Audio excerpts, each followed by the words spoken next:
El día de hoy hablaremos de intoxicación por marihuana. Será una completa revisión de este importante tema. Aquí tenemos la fórmula química del tetrahidrocannabinol. El cannabis, según su forma de presentación, marihuana o hachís, entre otros muchos nombres, es una droga depresora del sistema nervioso. Contiene dentro de sus compuestos la molécula tetrahidrocannabinol, el cual es el compuesto psicoactivo de la planta del cannabis, presente en sus variedades o cepas, siendo más de 2500 surgidas entre el cruce de las subespecies de sativa, indica y ruderalis, las cuales son seleccionadas para fines recreativos y medicinales. En cambio, en las variedades que se usan para producir cáñamo industrial, generalmente contienen un nivel muy bajo de tetrahidrocannabinol.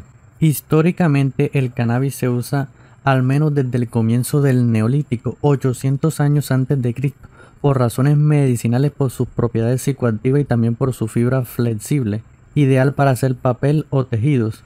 En general, el uso de la planta continuó sin problemas hasta finales de los años 30, en lo que comenzó su prohibición. En un escrito de la corte del emperador Shen Nung, que data de 2737 a.C., se encuentra la primera descripción completa de la planta conocida como cáñamo. Para la elaboración de los cigarrillos o tabacos de marihuana, se seca un fajo de hojas atadas apretándolo fuertemente para fumarlas. La primera mención de esto se encontró en un informe español en el año 1561. Etimológicamente, la palabra marihuana proviene de natural marihuana, palabra compuesta por malin, que significa prisionero, ua, que significa propiedad, y la terminación ana, que significa coger, agarrar. Se supone que los indígenas, al identificar a la planta con el nombre de marihuana, quisieron expresar que la planta se apodera del individuo. Sin embargo, los estadounidenses creen que la marihuana es una contracción de los nombres propios María y Juana y se han convertido en marihuana. En cifras de 2014, el 3% de la población mundial consumía marihuana. Para un cálculo de 127 millones y 233 millones de personas podrían haber consumido esta sustancia, mientras que sus mejores estimaciones apuntan a una media de unos 182 millones de consumidores, siendo Holanda uno de los países donde es totalmente legal el consumo de marihuana. Por otra parte, hablando de la toxicocinética, vemos que por vía inhalada la acción es de 6 a 12 minutos, por vía ingerida la acción es de 30 a 120 minutos. La duración del efecto agudo es de 0.5 a 3 horas. La absorción por vía fumada es de 18 a 50%, la absorción por vía ingerida es de 10 a 20%. Y el inicio del efecto es entre 30 y 60 minutos con un pico de absorción de 2 a 4 horas. Hay que tener en cuenta que el cannabis se disuelve en la grasa del cuerpo, lo que significa que ésta queda en el cuerpo durante por lo menos 6 semanas. El principal metabolito es el 11-hidroxitetrahidrocannabinol, el cual tiene un volumen de distribución de 10 litros por kilo y se incrementa con el uso crónico. Su vida media es entre 20 a 30 horas, pero puede ser mayor en usadores crónicos, hasta 56 horas. Se elimina por las heces en un 30 a 35% y la orina en un 15 a 20%.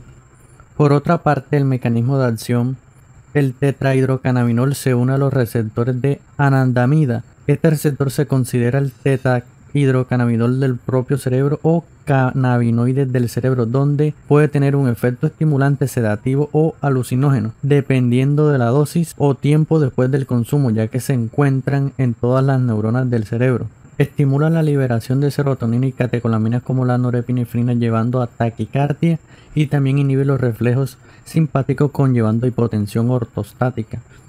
También va a inhibir los efectos parasimpáticos y altera el neurotransmisor GABA y dopamina. Como sabemos, el tetrahidrocannabinol es un potente disolvente de grasas que, al posarse en las neuronas, lesiona la mielina, ocasionando muerte de la neurona. Ojo, muerte neuronal. Sin embargo, en 1990, el Dr. Henkerman descubrió que el tetrahidrocannabinol se posa en las neuronas del área límbica, hipocampo, cerebelo y lóbulos frontales. De esta manera, las neuronas encargadas de frenar los instintos del ser humano son afectadas y la persona ha dejado de controlar sus instintos, lo que traerá como consecuencia que lo aparten de la sociedad donde vive. El hallazgo de un sistema endógeno de cannabinoides llamados endocannabinoides cannabinoide abrió una nueva alternativa para el tratamiento de algunos padecimientos, así como la comprensión de las acciones del cannabis en el organismo.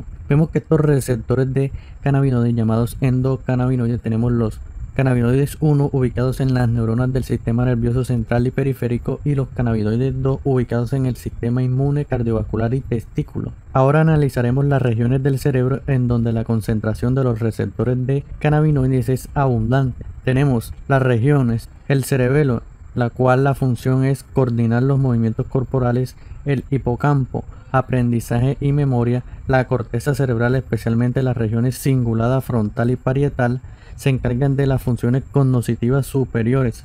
Tenemos los núcleos accumbens, el cual se encarga de la gratificación, y los ganglios basales, que son todos estos, se encargan del control del movimiento. Y por acá tenemos las regiones del cerebro donde la concentración de los receptores de cannabinoides es moderada. Tenemos el hipotálamo. Como sabemos, la función de este es la regulación de la temperatura, del equilibrio de la sal y el agua y la función reproductiva. Tenemos la amígdala cerebral, que su función es una respuesta emocional al miedo. Tenemos la médula espinal, que nos ayuda a las sensaciones periféricas, incluyendo el dolor. Tenemos el tallo del cerebro, que nos ayuda a dormir y despertar, la regulación de la temperatura y el control motor. Tenemos la sustancia gris central, que nos ayuda a analgesia, y tenemos el núcleo del tracto solitario, que nos ayuda a la sensación visceral, náusea y vómito. Entonces, resumiendo todo esto, vemos que todos esos receptores endocannabinoides que estimulamos con el consumo, ya sea excesivo o moderado de la sustancia, nos va a producir todos estos efectos cerebralmente. En cuanto a la dosis tóxica, la toxicidad está relacionada con la dosis, pero allí existe mucha variabilidad individual, influida en parte si es la primera experiencia y el grado de tolerancia. Sin embargo, no se ha reportado ningún caso de muerte por consumo de marihuana inhalada únicamente. Los cigarrillos de marihuana típicos contienen entre 1 a 3% de tetrahidrocannabinol. Los más potentes contienen hasta 15%. Los hachís contienen entre 3 a 6% y hachís con aceite contiene entre 30 y 50%. Otro componente, que es el dronabinol, está disponible en cápsulas de 2.5 a 5 y 10 miligramos. Hablando de las manifestaciones clínicas, ojo, la marihuana no debe ser considerada una droga benigna. Su consumo se ha asociado a trastornos cardiovasculares, pulmonares, reproductivos y posiblemente inmunológicos. El uso por primera vez de marihuana puede precipitar un episodio psicótico agudo persistiendo por muchos meses sin historia psiquiátrica previa. En cuanto a los efectos subjetivos, después de fumar un cigarrillo de marihuana puede presentarse euforia, palpitaciones, conciencia sensorial elevada, alteración de la percepción y del tiempo después de 30 minutos por sedación, desorientación, despersonalización, alucinaciones visuales y psicosis paranoide aguda.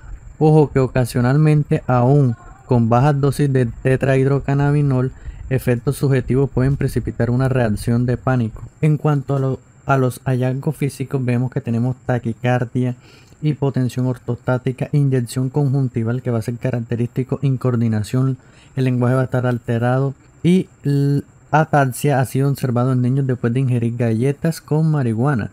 También se presenta hipertermia, hipotermia, urticaria, prurito, exantema, estreñimiento, retención urinaria, impotencia, trismo, nistagmus lateral, midriasis, irritación bronquial y sed.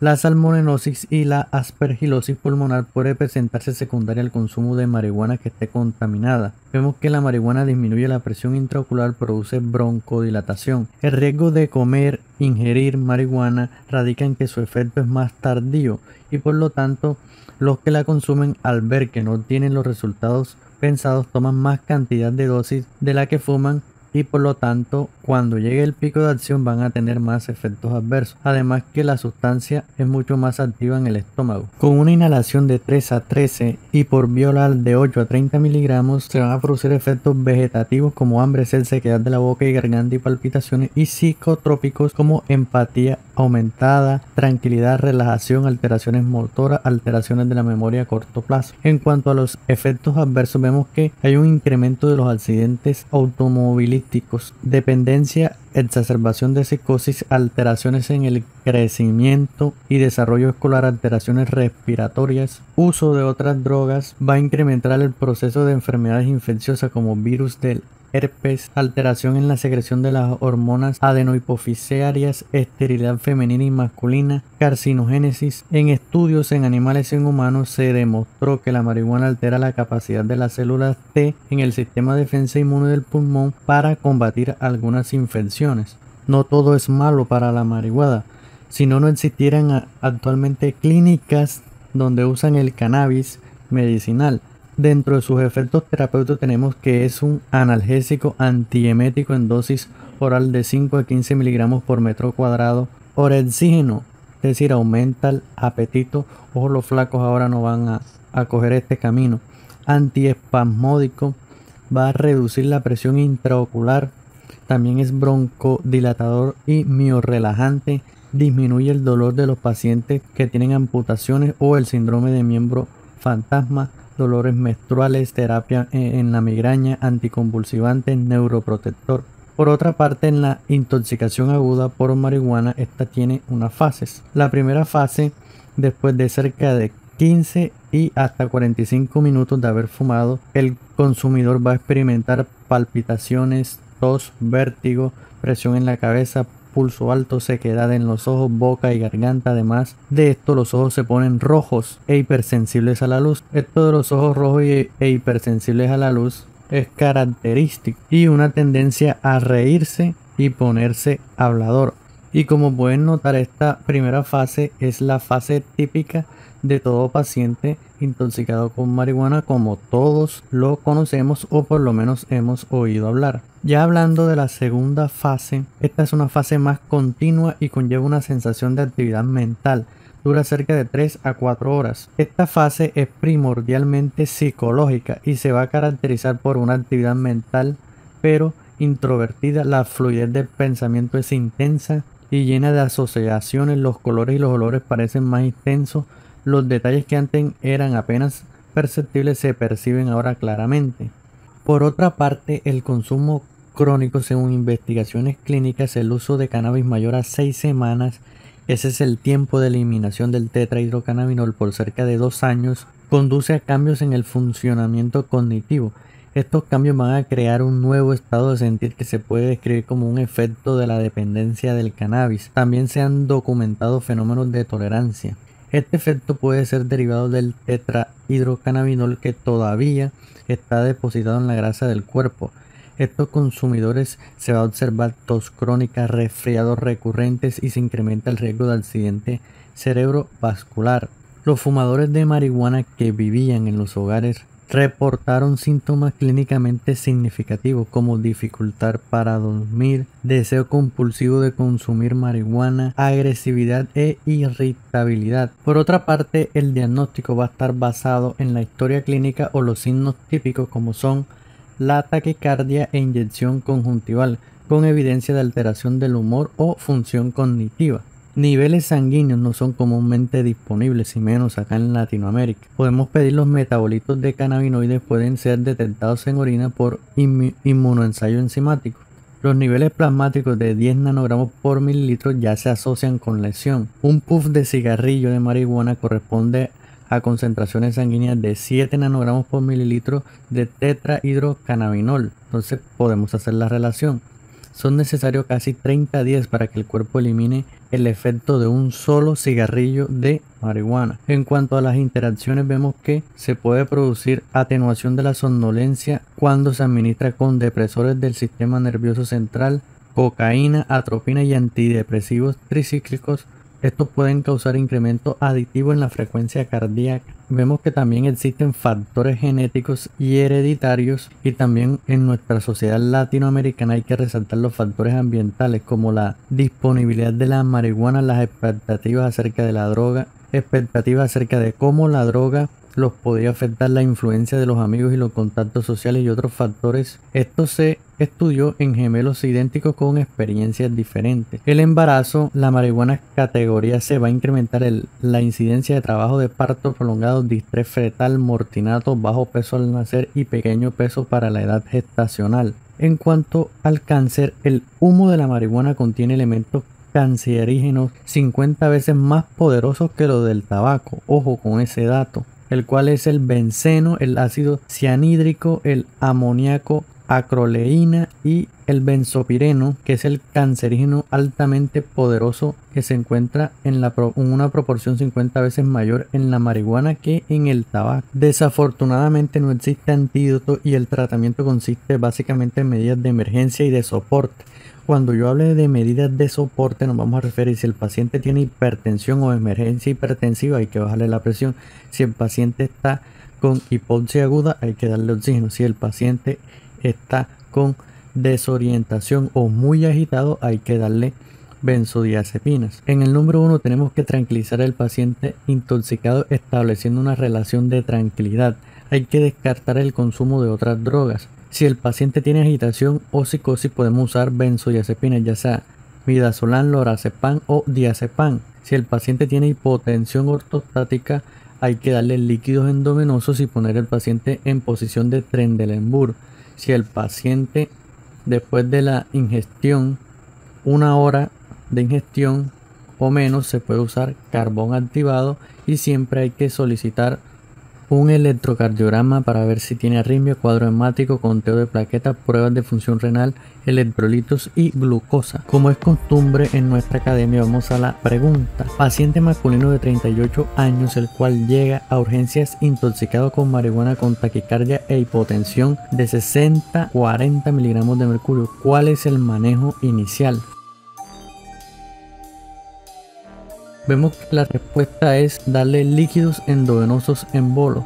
La clave de esta pregunta es la palabra manejo inicial, que es lo primero que debo hacer. Obviamente darle líquidos, por lo menos 20 mililitros por kilo, y ver la respuesta.